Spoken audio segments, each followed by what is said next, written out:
네, 미국 정부의 기밀 문건이 소셜미디어에 유출되면서 미국이 우리나라 등 동맹국들을 도감청해 온 정황이 드러나서 파장이 예상되고 있습니다.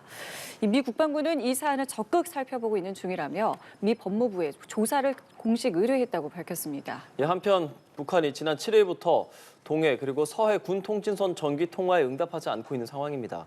군 당국은 북한의 의도적인 차단 가능성에 무게를 두고 추가 도발 징후 가능성까지 주시하고 있는데요. 관련 내용들 전문가 모시고 이야기 나눠보겠습니다. 차두현 아산정책연구원 수석연구위원 나와 계십니다. 어서 오십시오. 네, 안녕하십니까. 안녕하세요.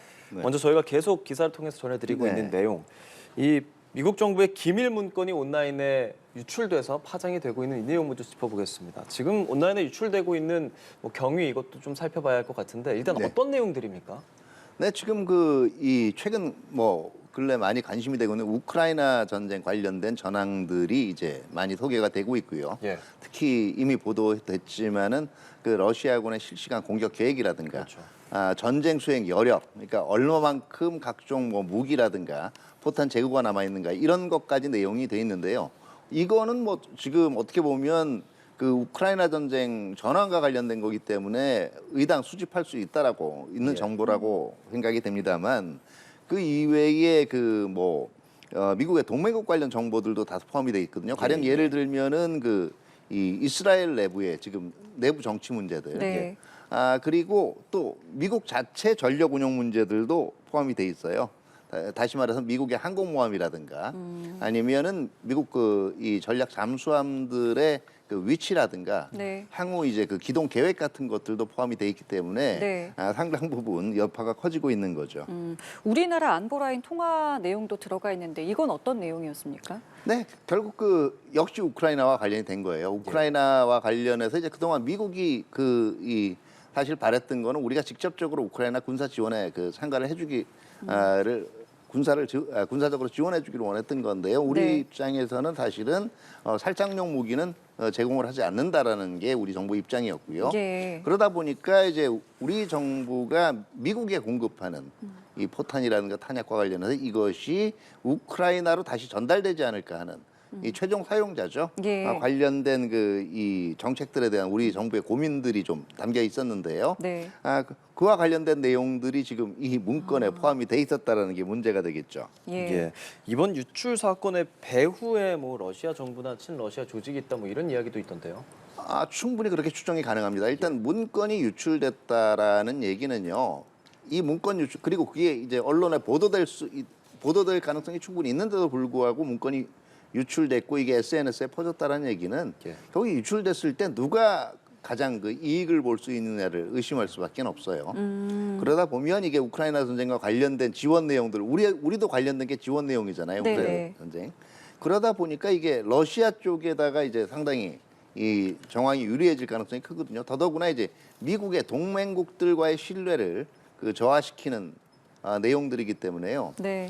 이거는 지금 다시 말해 미 국방부 내에 그러니까 문건이 지금 미 국방 합동참모본부 문건이 이제 지금 유출이 된 거기 때문에 미 국방부 내 칠러 세력 또는 러시아 스파이가 직접 개입됐을 가능성을 의심할 수밖에 없죠. 근데 이 유출 경위와는 별개로 동맹국을 감청한 이 부분에 대해서는 저희가 좀 어떻게 봐야겠습니까? 원론적이고 도덕적인 측면에서는 동맹국 감청하고 도청한다라는 게 예. 이게 도의에 어긋나는 거죠. 그리고 하지 말아야 되는 거죠. 근데 네네. 실질적으로는 유감스럽게 예. 기술적으로 가능하다면 누구나 동맹국이라도 정보를 한번 이렇게 슬쩍 들여다보고 싶은 게 욕구거든요. 사실 그거 이상으로 한번 문제의식을 가져야 될 게 또 다른 두 가지가 있어요. 네. 하나는 이 일부가 유출돼서 조작됐기는 하지만 예. 동맹국을 도감청하면서까지 얻었다라는 정보는 굉장히 중요한 정보거든요. 그렇죠. 관리가 제대로 안 됐다라는 얘기예요. 동맹국 도감청에 관련된 정보 자체를 굉장히 허술하게 관리했다라는 게 하나의 문제고 예. 두 번째는 외형적인 면에서는 지금 굳건한 동맹을 얘기하고 있지만 네. 실질적으로 몇 가지 사안에 있어서는 상당히 지금 앞으로 이 정책 조정을 해나가야 될 것들이 있다는 걸 암시한 거죠. 불만이 있으니까 들여다본 거거든요. 근데 저희가 생각했을 때는 불만 있을 때라고 하셨지만 동맹국이라고 하더라도 들어보고 싶다라는 것이 일반적인 욕구라는 얘기를 해주셔서 네네. 보통 이렇게 감청하고 하는 것들이 진행되는 건가? 혹은 아주 이례적인 사안인가? 이것도 좀 네, 사실 궁금해요. 이번에 유출이 됐기 때문에 문제가 됐겠지만 예. 그 비공식적으로는 서로 다 들여다보지 않겠느냐 짐작은 하고 있었어요. 그렇기 때문에 나름대로 동맹국이라도 이 도감청을 못하도록 하는 기술적인 방어 장치와 예. 이걸 뚫기 위한 이 공격 장치가 끊임없이 이 개발이 되어 왔고요. 흔히 얘기되는 보통 우리가 정보를 이 얻는 소스 중심으로 얘기할 때 인력 중심의 휴멘트라고 하죠. 네네. 그 다음에 이제 오신트라고 해서 오픈 소스 인텔리전스, 다시 말해서 공개된 신문 기사라든가 이걸 통해서 정보를 얻고요. 예. 이번에 언급이 된 시긴트라고 이제 문건 내 예. 시긴트에 근거해서 작성을 한 거다라고. 시긴트는 지금 전반적인 정황으로 볼 때는 이거는 도청한 거예요. 제가 볼 때는. 과거에도 미국에서 이러한 사례가 있었잖아요. 네, 그렇죠. 2013년에 에드워드 스노든이 이제 CIA의 전 에이전트였죠. 얘기를 하면서 결국 이 독일 쪽도 감청을 했다. 10년간에 걸쳐서 감청을 했다는 사실을 폭로를 해서 상당히 문제가 된 적이 있었고요. 네. 또 그것뿐만 아니라 과거에 지금 위키릭스를 만들었던 줄리언 어산지도 미국 정부가 가지고 있는 다양한 도감청 정보들 이것들 자체도 또 밖에 공개를 해서 상당히 무리를 빚은 적이 있었죠.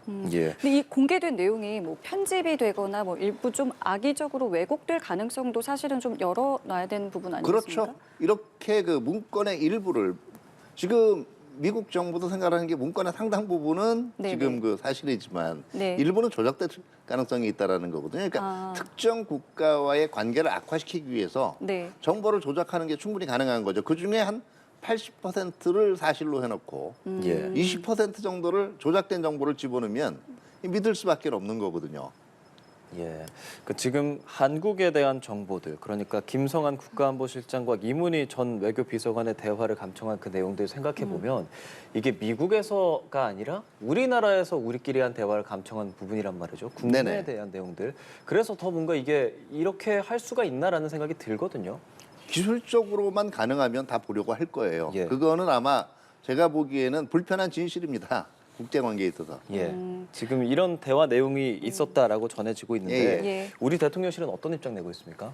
네, 지금 이 문제에 대해서 이제 한미 간 지금 협의를 통해서 문제를 해결해 나가겠다는 거고요. 미국 예. 쪽에서도 지금 이 문제를 지금 조사 중이다라고 얘기를 하는데 네. 사실 이것도 한번 자세히 들여다보면 미 국방부가 법무부에 조사를 의뢰했다라는 거거든요. 네. 이거는 사실은 도감청 자체의 불법성을 따진다기보다는 이 문건이 어떻게 유출됐느냐라는 거에 중점을 두고 누가 따져보겠다는 얘기예요. 유출했는가. 예, 그렇기 때문에 사실은 지금 던지는 메시지는 도감청한 건 좀 미안하게 됐는데 지금 일단 문건이 어떻게 유출됐는지 경위부터 그리고 얼마만큼 조작됐는지 그거부터 알아보겠다라는 메시지에 가까운 거죠. 예. 근데 이제 우리 대통령실 같은 경우에는 한미 관계를 근본적으로 흔들 정도는 아니다.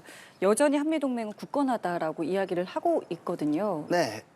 그러니까 동맹 간에도 사실 도감청은 할 수 있으면 한다라는 그동안의 불편한 진실이 나온 거고요. 예. 그다음에 이 내용 자체가 지금 유출된 문건의 내용 자체가 한미 간의 결정적인 어떤 갈등의 내용을 담고 있다기보다는 우리 정부 나름의 내부적인 고민에 대한 문제들이었거든요. 그렇기 때문에 이거 자체가 한미 동맹의 근간을 흔들 정도는 아니다라고 얘기를 하는 거고요. 예. 그러나 지금 전반적으로 볼 때는 좀 입맛이 쓴 거죠. 왜냐하면 밝혀진 내용은 그렇지만 도감청이 가능하다, 지금 물밑에서 진행되고 있다라고 한다면 다른 내용들을 충분히 들을 수 있는데 저희가 알지만 그렇죠. 못하는 예. 내용일 거 아니겠습니까? 가장 이상적인 거는요. 예. 우리가 기술적으로 도감청이 불가능하도록 먼저 체제를 갖추는 수밖에 없어요. 그만큼 아까도 말씀드렸지만 기술적으로 가능하면 누구나 합니다. 이건. 우리 입장에서도 사실은 미국 정부가 예. 지금 우리에 대해서 어떻게 생각하고 있는지 네. 알 수 있는 방법이 있다면 알려고 하지 않겠어요? 지금 우리나라 대통령실에서는 언론과의 인터뷰 등등에서 이런 보도 내용이 이렇게 나온 것이 사실인지 먼저 확인하겠다라고 하거든요. 네네, 그렇죠. 이걸 어떻게 확인할 수 있겠습니까? 근데 결국은 일단은 지금 통화 내용들이 들어가 있기 때문에 이 통화 내용들이 통화 내용에 대한 이 기술 사실이 실제로 오고 갔던 당사자들 간에 오고 갔던 내용을 그대로 반영하느냐를 이제 지금 파악을 하게 될 거고요. 예. 그렇게 되게 되면 일부가 조작이 됐는지 안 됐는지 그 내용들도 파악이 되겠죠. 예, 미국은 이런 일이 있을 때마다 앞으로는 그럴 일 없을 거다라 했지만 여전히 불편한 진실이라고 말씀하실 정도로 이제 예. 이번에도 역시 이런 일이 발생했는데 문제는 이제 윤 대통령이 곧 미국을 방문하지 않겠습니까? 네네. 그 부분에 있어서의 어떤 영향은 없겠습니까? 아무래도 상징적인 측면에서는 지금 미국 방문이나 행사를 앞두고 예. 뭐 동맹의 가장 핵심적인 그 요건을 신뢰라고 하잖아요. 네, 근데 도감청 한다는 얘기는 못 믿는다는 얘기거든요. 예, 예. 그렇기 때문에 상징적인 면에서 사실은 그렇게 분위기가 좋지 않은 거는 뭐 당연하죠. 그런데 이 문제에 대해서 사실은 결국 그 다 불편한 진실로 도감청을 시도를 하는데 예. 그렇게 됐을 때 이게 외부에 드러났다라고 얘기할 때 네. 사실은 제가 볼 때는 미국 쪽에서 솔직하게 유감 표명을 하고 거기에 따라서 뭐 재발 방지를 논의하는 어차피 그래도 또 할 겁니다. 네, 그 정도의 기본적인 서로 간의 외교적인 제스처는 오고 가야 되지 않을까 생각을 합니다. 미국에서 어떤 조금 더 적극적인 설명이 필요하다라는 지적에 대해서 실제로 미국 측이 움직일 가능성은 어떻게 보고 계세요? 근데 제가 볼 때는 네. 미국 쪽에서는 일단은 이거 계속 조사 중이다. 어, 그 다음에 예. 재발 방지 대책을 강구하겠다 하는 정도의 얘기들을 할 우리 거예요. 대통령이 미국을 가는 상황임에도요. 네, 그렇죠. 자체적인 뭐 보안 점검이나 강화 조치가 있어야 하지 않을까라는 목소리가 당연하죠. 상당히 예, 높아지고 그러니까 있어요. 가장 네. 그 좋은 방법은요. 예. 우리가 저런 도감청에 취약하지 않은 시스템을 만드는 거예요. 그리고 이제 주요한 내용들 자체는 어차피 이 복호화라 그래가지고 암호화라 그래가지고 그 주요한 이제 통화 내용들 자체는 누가 감청을 하도록 일반적으로 들을 수 없게 하는 암호화 장치가 있거든요. 근데 예. 그것도 또 암호를 푸는 장치가 또 있어요. 복호화 아. 장치라고요. 예. 그래서 지금 그 부분에 대해서 더 정교한 이 비밀이나 보안 통화 체계를 만드는 뭐 갖추는 수밖에 없죠. 우리가 그런 게 없다는 게 아니라 우리도 나름 우리도 보완의 있어요. 노력을 예, 하고는 예. 있지만 미국 측의 어떤 기술적인 측면에서 감청의 기술이 조금 더 발전해 있다라고 봐도 되는 대목입니까? 그렇죠. 그러니까 이제 들여다본 거죠. 알겠습니다. 주제를 좀 바꿔서요. 북한 이야기 해보겠습니다. 북한이 지난 금요일부터 연락사무소 그리고 군통신선에 네네. 응답을 하지 않고 있는 상황입니다. 네네. 일단은 남북이 하루에 2번씩 연락을 주고받고 있었던 거잖아요. 그렇죠. 여기에 응답을 하지 않고 있는 지금의 상황 좀 어떻게 보고 계십니까? 근데 보통 우리가 통신선을 연결한다, 끊는다라고 얘기할 때요. 예. 예. 이걸 물리적으로 뭐 선을 완전히 파괴하거나 그런 게 아니고요. 결국 그 통신선을 끊는다고 얘기하는 건 앞으로 여기 통신선 이 서로 연결 확인 조치라는 걸 합니다. 매번 지금 9시하고 4시 오전 예, 아침 예. 9시 오후 4시에 하는데요. 네. 여기 응답하지 않는다는 걸 얘기하는 예. 건데요. 예. 지금 이게 하루 정도면 이게 기술적인 문제가 있다든가 특히 북한 측 회선에 어떤 이상이 생겼다든가 하는 걸 추정해 볼 수가 있는데 네. 이게 지금 벌써 한 4차례 이상 지금 응답을 하지 않았다라는 거는 고의로 응답 안 하고 있다라고 봐야 되겠죠. 그러니까 이게 남북 공동 연락사무소에 하나 있는 거고 그렇죠. 군을 통한 채널이 있는 거죠. 예. 근데 지금은- 연락사무소 채널은 주말에는 가동이 안 되고요. 네네. 군통신선은 이거는 이제 상시 원래 가동이 군통신선은 약속이 항상 365일 예, 예, 해야 하는 그렇죠. 건데 어제도 그제도 주말도 계속 안 되고 오늘도 지금 안 되고 있다는 네네, 거잖아요. 그렇죠. 그래서 이게 기술적인 문제일 가능성은 지금 위원님께서는 없다고 보시는 거고요. 네, 저는 기술적인 문제는 없다고 봐요. 그렇다면 왜일까요? 그 의도들 우리가 뭐 물론 지금 북한과 우리 사이가 좋지 않고 우리가 미군과 훈련하고 수많은 이유들이 있겠지만 네네. 위원님께서 보고 계시는 이유들은 뭐가 있습니까? 네, 뭐 지금 일부 보도에서 나오는 것이 이게 한미 연합 훈련에 대한 뭐 불만이라든가 이런 것 때문에 지금 이 응답을 하지 않고 있다라고 얘기를 하고 있는데 제가 볼 때는 어차피 지금 한미 연합 훈련에 대한 불만이었다면 예. 지금 3월에 훈련할 때 일단 예. 끊었어야 되거든요. 근데 지금 네네. 후회하고 있단 말이에요. 그 뒤에 하고 있는 거면 한 2가지 정도예요. 첫 번째는 결국 여기 응답하고 안 하는 것도 결국 그 키를 쥐고 있는 거는 우리다. 그러니까 남북한 간의 통신선을 이 연결하고 끊는 거는 우리 임의대로 언제든지 할 수 있다라는 얘기고요. 네. 두 번째는 군 통신선이라는 거에 주목해야 됩니다. 예. 그럼 무슨 얘기냐면 결국은 남북한 간에 실적으로 서로 악의가 없더라도 우발적인 상황이 생길 수가 있어요. 이때 상황이 이른바 얘기하는 에스컬레이션, 악화되는 걸 방지하려면 의도가 뭔지, 예. 사고였는지 뭐였는지에 대한 이 통신 채널이 필요하거든요. 네. 그러기 위해서 지금 군 연락 통신 채널이 있는 거예요. 예. 근데 그걸 끊었다라는 건요. 앞으로 무슨 일이 있어도 우리가 임의대로 그 사태를 해석을 할 거야. 내가 자기들이 가지고 있는 판단 기준에 따라 사태 해석을 할 거라는 얘기이기 때문에 앞으로 상황이 언제든 에스컬레이션 될 수가 있다는 거, 우발적인 충돌이 있어도 이걸 암시를 하는 거죠. 주도권이 이제 본인들에게 있음에 네, 그렇죠. 대해서 강조를 네네. 했다는 것인데 과거에도 이런 비슷한 사례가 있었잖아요. 그때는 어떤 이유로 이렇게 연락을 끊었는지요? 2021년에도 한번 그때 이 군통신선 예. 그 연결할 때 응답을 안 한 적이 있어요. 네네. 이때도 무응답을 했는데 한 2개월 뒤에 김정은이 그때 시정연설한 이후에 재가동을 했습니다. 그러니까 2021년 같은 경우에는 한번 보면 이제 그 전에 2020년에 일방적으로 이제 이 차단했었잖아요. 폭파시켰죠. 북한에서 예. 김여정 담화와 함께 그러다가 이제 복원을 약속을 했다가 이제 8월에 연합훈련하면서 또 끊었었거든요. 그 당시에는 전반적으로 연합훈련에 대한 반발 성격이 강했고요.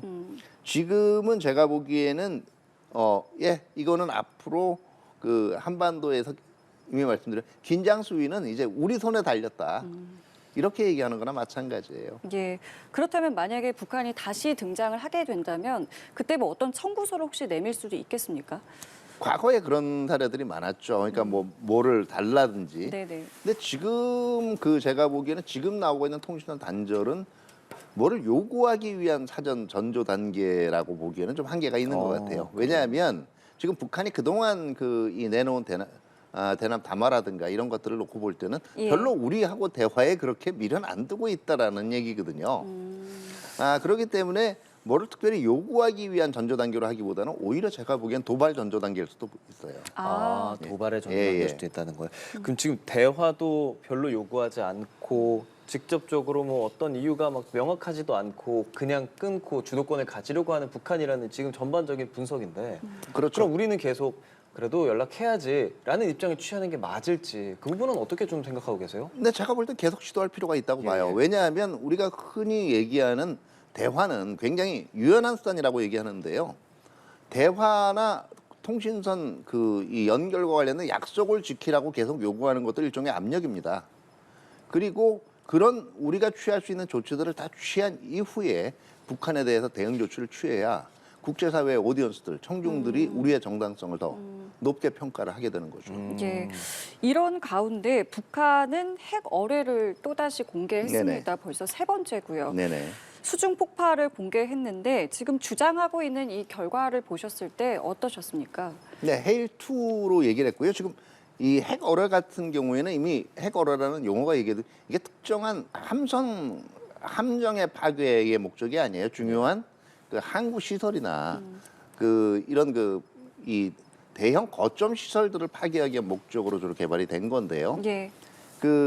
이게 지금 자망 시간이나 거리가 늘어났다라는 건요. 예. 그만큼 우리 쪽의 탐지를 혼란시키기 위해서 장시간 순항을 해서 잠시간 수중 항행을 해서 이제 목표 지점에 도달할 수 있다라는 걸로 의미를 합니다. 네. 따라서 지금 이렇게 시간이 늘어났다는 건 우리가 실질적으로 이 어뢰를 발사를 했을 때 탐지하기가 그만큼 어려워지고요.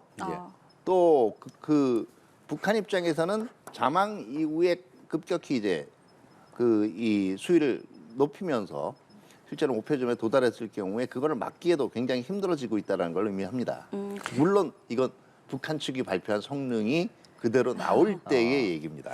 미국에서는 근데 이 핵 어뢰라는 게 실제로 군사적인 효용 가치가 그렇게 없다라는 이야기도 예. 있던데요. 사실은 핵 어뢰로 타격을 할 수 있는 수단이면 다른 탄도미사일 가지고도 충분히 가능한 거거든요. 그러니까 이거 일종의 지해공의 모든 이 핵무장 수단이 가능하다는 걸 하나 보여주는 측면은 있겠지만 이게 흔히 요즘 우리 사회에서 많이 얘기하는 게임 체인저라고 얘기를 하잖아요. 예. 이게 전황을 바꿀 만한 무기 그렇게 보기는 힘들죠. 이게 지난달 24일에 헤일 1이 처음으로 공개했었고 지금 공개된 게 한 달도 안 됐잖아요. 근데 그 네네. 사이에 자망 시간 한 11시간 정도 늘어나고 네네. 거리도 그 전에 한 600km였던 것 같은데 지금 1000km까지 늘어났단 네네. 말이죠. 이렇게 급진적인 기술 발전이 짧은 시간 내에 일어날 수 있나? 이 부분에 대한 뭐 어떤 의심을 제기하는 시각도 있습니다. 네, 의심은 충분히 돼요. 근데 북한 체제의 특성이라는 걸 봐야 되는 게요. 예. 일단 김정은 다시 말해서 수령이 지시하면 무슨 수를 써서라도 달성을 해야 됩니다. 이건 두 가지 위험이 있어요. 두 가지 의미가 있어요. 하나는 첫 번째는 결국은 뭐 조금 이 요구 성능에 미흡하긴 해도 어쨌든 견적상으로 맞춰 놓는다라는 거예요. 예. 그만큼 이 정말 모든 노력을 다한다라는 얘기고요. 두 번째는 결국은 허위 보고 가능성이 굉장히 많아져요. 그러니까 북한의 중앙 당국은 이걸 그대로 믿고 발표했을 수도 있지만 예. 기술자나 과학기술자들 선에서는 허위 보고했을 가능성도 충분히 있다라는 얘기겠죠. 그럼에도 짧은 시간 내에 세 번의 방심할 수는 없는 거죠. 예, 시험을 그만큼 북한이 이 자신들이 공언했던 예. 무기 개발의 시간표대로 좀 착착 진행되고 있다라는 걸 보여주는 거예요. 그러니까 2021년에 제 8차 노동당 대회 때 김정은이 이 설정했던 국방발전 5개년 계획 여기에 지금 입각한 것들이 어쨌든 북한의 발표상으로는 시간 예정대로 되고 있다라는 거거든요. 그럼 예. 충분히 경각심을 가져야죠. 이런 가능성은 없을까요? 우리 군 당국의 어떤 발표에 대해서 반박하기 위해서 더 보여주기 식으로 이렇게 공개하는 뭐 어떤 가능성은 그렇죠. 없을까요? 그러니까 자꾸 이제 북한의 지금 새로운 이제 핵무기를 비롯한 각종 무기들의 성능에 대한 의구심이 나오고 예. 또 여기에 대해서 이게 과장 아니냐는 평가들이 나오니까 예, 그럼 예. 보여주겠어 하는 건데 실제로 수중 폭파 장면만 놓고 보면은 네. 특히 이게 핵 어뢰거든요. 네. 어뢰기 때문에 실질적으로 자망 시간이 그렇게 나왔는지, 예. 그다음에 자망 거리가 그렇게 나왔는지 자체를 파악할 수가 없어요. 제가 공부를 하면서는 러시아에서는 포세이돈이라는 관련한 것들을 개발을 했었고 그래서 네네. 미군은 그에 대한 방어 체계를 또 만들고 있다고 들었거든요. 우리나라에서도 관련해서 뭐 지금 하고 있는 뭐 훈련이라든지 충분히 대응할 수 있는 능력이 되고 있습니까? 근데 지금 일단은 이거 자체가 실질 전력화하고 있다라는 판단이 명확해지면 거기에 대비한 훈련들도 지금 분명히 있게 될 거고요. 예. 어떻게 보면 지금 북한이 지금 던지고 있는 메시지는 실질적으로 작전상 사용하겠다는 것도 있지만 뭐 이 작년 같은 경우에 북한이 극초음속 미사일, 극초음속 활공체도 실험을 했잖아요. 그럼 지금 북한이 얘기하고 있는 건 뭐냐면요. 이것들이 지금 북한이 최근에 이 개발하고 선보이고 있는 무기들의 상당수가 예. 일반적으로 우리가 핵을 가졌다라고 알려진 국가들, 그러니까 이제 유엔 안보리 상임위원 예. 5개국이죠. 네. 그러니까 NPT 상의 핵 보유국입니다. 여기에다 인도, 파키스탄이 있죠. 이들 국가들 중에서도 상위권에 있는 국가들만 가지고 있는 기술들을 지금 북한도 개발했다라고 보여주는 거예요. 그러니까 북한이 얘기하는 건 자기들은 이미 그냥 단순한 핵 보유국이 아니라 핵 보유국 중에서도 굉장히 상위권 레벨에 속한다라는 얘기를 계속 하고 싶은 겁니다. 자, 이렇게 군 통신선 연락은 끊겼고 핵 어뢰 시험을 공개하고 있는 와중에 뭐 한일 간 혹은 뭐 한미 간의 어떤 대화 채널은 그러면은 열려 있는 상태로 지금 진행이 되고 있는 겁니까? 그렇죠. 이제 지금 일단 자망거리가 1000km면 예. 우리 쪽에 주요 이제 항만 시설들이나 이런 거는 다 포함이 되는 거예요. 네. 그렇기 때문에 여기에 대해서 한미 간에 충분히 협의가 이루어질 수가 있고요. 그런데 이제 이게 1000km면 일본까지도 갈 수 있어요. 이론적으로는. 네. 한일 간에는 뭐 3월에 한일 정상회담이 있기는 좀 아직 안보 분야 협력에서는 정보 협력을 제외하고 나머지 분야는 실질적으로 이런 핵어뢰 이 대비 계획까지 같이 논의할 단계는 아니라고 보고요. 이거는 실질적으로 북한이 이미 말씀을 드렸지만 이거를 이 실전 배치할 단계가 됐다라고 판단되면 거기에 맞는 이제 협력 방향이 정해지겠죠. 이게 어떤 우리가 뭐 대잠 훈련하고 니미치함도 들어왔었잖아요. 그런 네네. 것과도 북한은 좀 관련지어서 우리도 어느 정도 수중에서 강하다 이런 걸 보여주기 위함이라고 생각해도 될까요? 그렇죠. 예. 그것도 같은 가능성이라고 보면 됩니까? 알겠습니다. 결국은 예. 다시 말해서 이 정도의 무기 체계를 가지고 있기 때문에 미국 전략 자산 중에서 특히 해상 전력 자산, 다시 말해서 항모 같은 거 네. 함부로 들어오거나 안심하고 한반도 군에 정박할 생각하지 말라는 얘기예요. 그렇다면 지금 이 시점에서 이제 저희도 생각해봐야 하는 게 북한이 어떠한 도발을 할 것이냐 뭐 이런 것들이 상당히 가능성이 많은 것들이 있잖아요. 일단 뭐 정찰위성 4월에 쏜다고 한 것도 그렇죠. 있었고요. 뭐 저희가 뭐 다탄두 만드는 거, 정상각도 발사하는 거 등등 수많은 가능성들이 있는데 지금 북한의 움직임 어떻습니까? 어떤 도발이든 이제는 할 수 있는 태세고요. 다만 예. 제가 볼 때는 7차 핵실험 같은 경우에 몇 번의 적기가 있었거든요. 근데 계속 지금 이 기술적으로 완벽하다면 예. 뭐 실험의 이 적기들은 꽤 많이 있었어요. 근데 지금 안 하고 있단 말이에요. 네. 그러면 이거는 당장은 다른 문제들이 지금 있다라고 볼 수가 있고요. 시행하기는 다른 문제요? 기술적인 문제라고 네. 아무래도 생각이 할 수가 있겠죠. 아니면은 이제 지금 나오고 있는 정찰위성 같은 경우에도 제대로 된 정찰위성을 올리려면 이건 단중거리급이 아니라 밑에 있는 발사체 자체가 중장거리에 속하는 이제 발사체들을 올려야 되는데 이 경우에는 또 재진입 실험은 못 하거든요. 예. 북한도 이제 고민할 거예요. 어떤 도발을 해야 가장 확실한 메시지가 전달이 될까? 예. 어떤 도발을 해야 자기들의 그 내부적으로도 그리고 대외적으로도 이제는 더 이상 북한의 이제 핵무력이라는 걸 그냥 이제는 수용하지 않을 수 없는 상태에 와 있다는 걸 인정을 할까를 가지고 고민을 할 건데요. 네. 예. 그동안 아마 작년 하반기부터 계속 이어져 온 도발이 바로 그런 노력인데 북한 나름대로 고민은 그래도 반응을 안 한다라는 거예요. 예, 그렇게 되면 예. 북한 입장에서 지금 우리는 특히 지금 보고 있는 것들이 정찰 위성이라든가 그 다음에 또 한 번의 핵월해라든가 예. 이제 이 다탄두 실험들 이런 것들만 그 지금 집중을 하고 있는데 군 통신선을 단절을 했다라는 건 무슨 얘기냐면요. 결과적으로 제가 볼 때는 언제 다시 이제 응하고 나올지는 모르겠지만 네. 우리가 생각 안 했던 재래 도발들 다시 말해서 예, 예. 특히 가장 이제 군 통신선이 쉽게 활용이 될 수 있는 부분들이 군사분계선이나 비무장지대에서 북한이 도발을 했을 경우에요. 무인기 같은 부분도 그럼 다시 고려할 수 있겠다는 생각이 좀 드는데요. 그렇기 때문에 오히려 이거는 좀 핵이나 미사일 관련 도발과 관련해서는 조금 이건 좀 비중이 적은데 이렇게 우리가 생각하던 도발들을 오히려 지금 찌르고 나올 수 있다라는 사실을 염두에 둬야 될 겁니다. 그것이 지금 제가 떠오르기로는 이제 무인기 정도인데 뭐 어떤 것들이 좀 있겠습니까? 네, 지금 사실은 무인기는 어떻게 보면은요 왔다가 그냥 가는 거잖아요. 예, 뭐 보여주는 건데 네. 그게 이제 뭐 서울이 뭐 하늘이 뚫렸다 뭐 이런 국내의 그 논란을 유발할 수 있는 것도 있지만 실질적으로 우리한테 주는 지금 타격은 놓고 보면 그렇게 크지는 않아요. 그럼 말씀하시는 것처럼 사실 우리에게 직접적인 위협이라고 예, 하면 예, 국내적으로 근데 가장 그 요즘 우리가 민감한 게 적은 인력이라도 우리 인력이 직접적으로 피해를 입는 거 있잖아요. 한두 명 정도. 예. 이걸 그러니까 전반적으로 받아쳐야 될 만큼 대규모 살상이 아니라 예, 예. 한두 명 정도의 그 이 인명이나 재산에 대한 피해들. 그렇기 때문에 제가 지금 그 비무장지대 인근에서의 우리 그 이 수색 정찰 요원들에 대한 어떤 그 공격이라든가 아니면은 지금 이제 조금만 있으면은 이제 얼어철이에요. 예. 예, 서해. 예. 뭐 전통적으로 거기 이제 나오고 있던 여러 가지 도발들을 우리 어선 혹시 해가지고 예. 이 어로 한계선을 넘어서 작업을 혹시 실수라도 할 수 있는 예. 어선들에 대한 납포시도라든가 어민 납치 이런 것들 자체 예. 우리가 이제 너무 그동안 당연하다라고 생각을 해왔던 것들 예. 이런 것들은 그냥 이제 너무 이제 도식적이고 이제는 고전적이라서 안 쓰지 않을까 하는 이런 유형의 도발들에 지금 주의를 할 필요가 있어요. 반응을 끌어내기 위해서 저희가 방심하면 안 되겠다. 북한은 계속 이것들을 노리고 있다라는 네, 이야기를 그렇습니다. 해주셨고요. 오늘 말씀은 여기서 마무리 짓도록 하겠습니다. 지금까지 차두현 아산정책연구원 수석연구위원이었습니다. 오늘 말씀 고맙습니다. 고맙습니다. 네, 감사합니다.